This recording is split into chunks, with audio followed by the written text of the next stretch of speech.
মা এখানে একা একা অপেক্ষা করছে। কি ভাই আজকে আসছে তো? আসার তো কথা, এখনো তো এসে পৌঁছলো।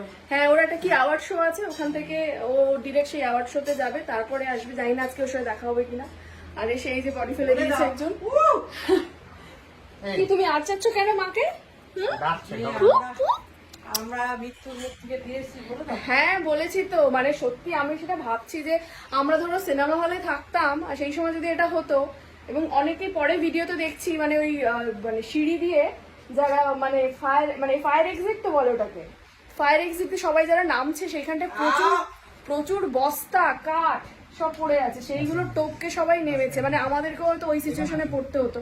তো লাকিলি আমাদের একটু পরে ছিল, 12টা ফটার দিকে মনে হয় আগুনটা ধরেছে, আর আমাদের ওই 2টোর দিকে আমরা বেরিয়েছিলাম মানে ওখানে যাওয়ার জন্য। দুটোর দিকে ধরেছে? ও মানে সদ্য ধরেছে, মানে আমরা জাস্ট বেরোবো সেই সময় ফোনে দেখলাম যে ওদের না, দেখি কি রান্না করছে আরেকজন। এখানে বাবা খাচ্ছে আর খুকুদি রান্না করছে। তোমার হচ্ছে স্পেশাল মেনু কি গো? বাটার পনির করছি। বাটার পনির। আবার এটা ছাড়া খেতে চায় না। তাই? তো আজকে তো শুক্রবার। শুক্রবার কি যে কোনো দিন করলে ও এইভাবে না বানালে খায় না আসলে। ওর তো এমনি নিরামিষ করলে খাবেই না, ভালো করে না করলে। কি কি দিয়েছে বাটার পনিরে? বাটার পনিরটা ফুটছে নিরামিষ না, যদিও আজকে পেঁয়াজ রসুন আদা টমেটো তারপরে কাজু বাদাম সব ওগুলো ভেজে নিয়ে আমি আচ্ছা, তারপর কাঁচা মশলা দিই না, সব ভেজে নিয়ে তারপরে মিক্সারে পেস্ট করে নিই। আচ্ছা, পেস্ট করে নেওয়ার পরে তারপরে আবার ওর মধ্যে ভালো করে কষিয়ে নিই। আচ্ছা, পনিরটা আগে ভেজে নিই বাটার দিয়ে। আচ্ছা, তারপরে ওই আর কি আছে পনিরের সাথে? আর কি বানিয়েছো? রুটি। বাহ, পনির আর রুটি। বাবা দিকে খাচ্ছে। এই দুপুরের মেনু আবার কি ছিল?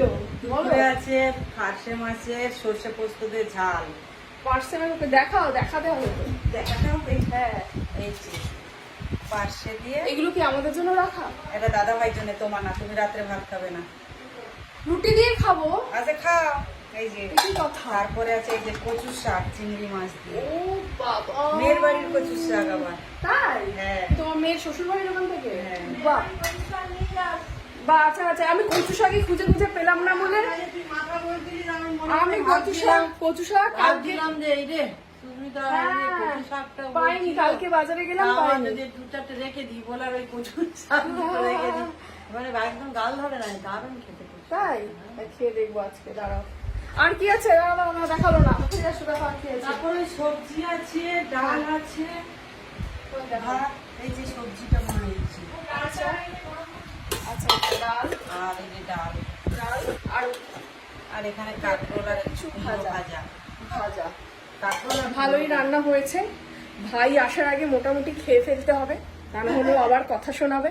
ঠিক আছে, তো আপাতত ব্লগটা এখানে শেষ করছি। হ্যাঁ, পরবর্তী ব্লগের জন্য আবার অপেক্ষা করুন। টাটা।